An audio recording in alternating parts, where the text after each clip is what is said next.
पर जैसे ही मौसम शांत होने के बाद मैं बाहर निकला और फिर जो मैंने देखा, उसके बाद ऐसा लगा जैसे पहाड़ों ने नया रूप ले लिया हो। नीचे जमीन और ऊपर बादलों का समंदर, और इसे महसूस करता हुआ मैं तो बस खड़ा रहा और देखता रहा। इस पल कहीं जाने की जल्दी नहीं थी, बस ये हो जाना ही काफी लग रहा था।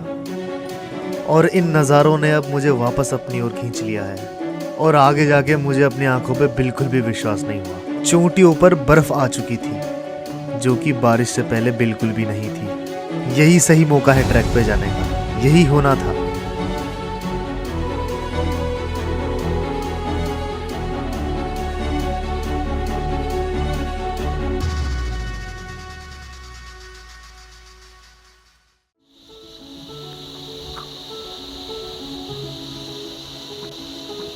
मौसम बिल्कुल साफ है, रास्ते खुले हैं और मन भी। तो भाई वो दिन आ गया जिसका इंतजार था।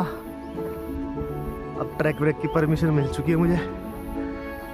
अब ट्रैक की ओर बढ़ रहा है।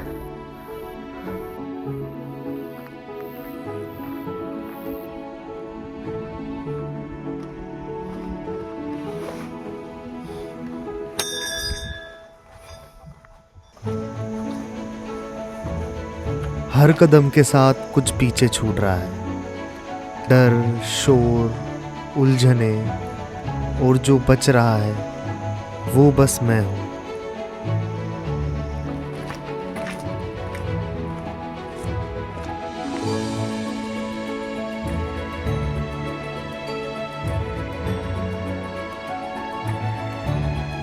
तो भाई 1.5 किलोमीटर ऊपर चढ़ चुका हूँ, और जो हालत खराब हुई है भाई।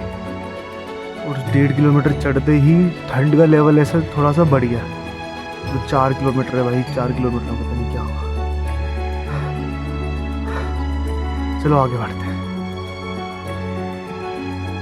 जब शरीर जवाब दे देता है, पता नहीं ये असली शक्ति कहाँ से आती है।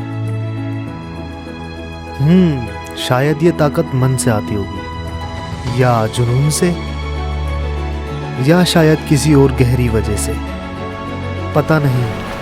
तो चलो इसे समझने की कोशिश करते हैं।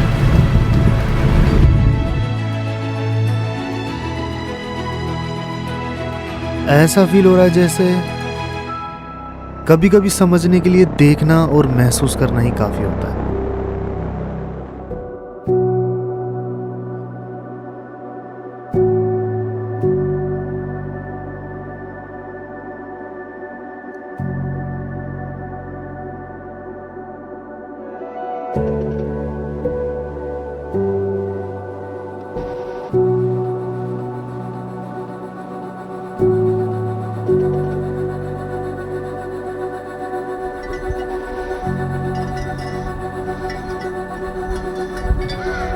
समझ आया, ये ताकत उसी वजह से आती है जिसके लिए हम चल रहे होते हैं, जिसे समझाया नहीं जा सकता, बस महसूस किया जा सकता है।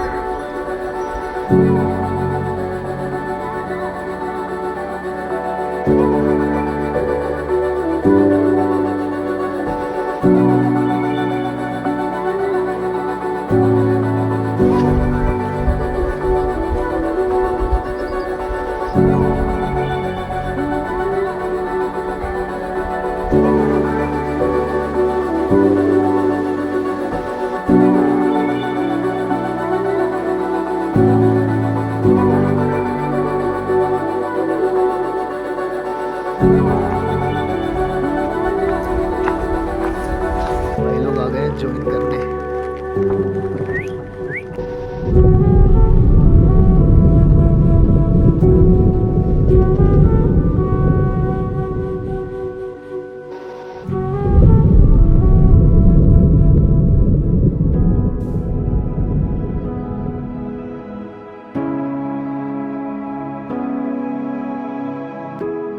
अभी इतनी देर से इसे देख रहा हूँ, और वो मुझे ऐसा लग रहा था कि ये सबसे ऊंची वाली चोटी है, पर ऐसा बिल्कुल नहीं है।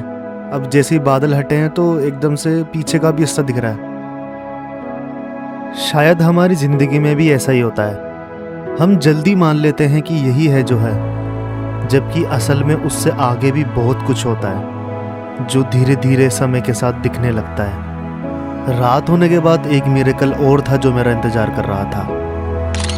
पहाड़ों के पीछे से एक लाइट चमक रही थी जिसे मैं सिटी लाइट समझ रहा था, बट यह लाइट धीरे धीरे बढ़ती गई और सरप्राइजिंगली यह एक पूर्णिमा का फुल मून निकला।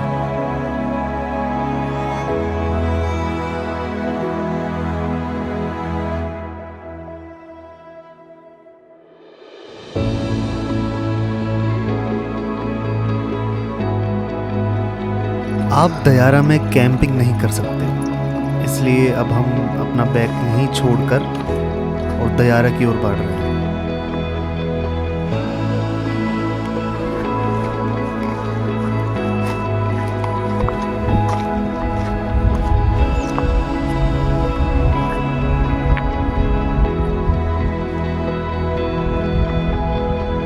मैं पहुंच चुका हूँ दयारा बुग्याल टॉप पर, और सबसे अच्छी बात यह है कि यहाँ पर कोई भी नहीं है। इसका अलग मजा है।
दो दिन यहाँ मुझे परमिट के चक्कर में रुकना पड़ा, जिस समय में मैंने रायथल गांव घूमा, और उन्हीं 2 दिनों में बारिश भी हुई जिस वजह से चोटियों पर बर्फ पड़ी, जिससे नज़ारे और भी शानदार हो गए। और शायद बाद में टाइमिंग ऐसी बनी कि जब मैंने ट्रैक शुरू किया तो पूरे रास्ते बस मुझे एक ही इंसान मिला, और जब मैं यहाँ अभी टॉप पर खड़ा हूँ यहाँ तो कोई है ही नहीं। जैसा मैं सोच कर आया था बिल्कुल वैसा ही हुआ। थोड़ी देर बाद मेरे मन में एक सवाल आया कि सब कुछ इतना परफेक्ट कैसे हो गया। मैं यहाँ बैठा और सोचा तो एक चीज़ का एहसास हुआ। मैंने जैसा हो रहा था वैसा होने दिया, कोई ज़बरदस्ती नहीं की, और शायद यही वजह थी कि सब सही लगा। शायद जब हम उन चीज़ों पर जोर लगाना छोड़ देते हैं जो हमारे कंट्रोल में नहीं है, तब चीज़ें अपने सही रूप में होने लगती हैं। ऐसा लग रहा है जैसे यहीं पर ही जस्ट 100 मीटर आगे।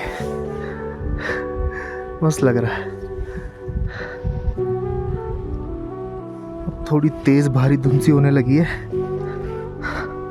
अब निकलना सही रहेगा।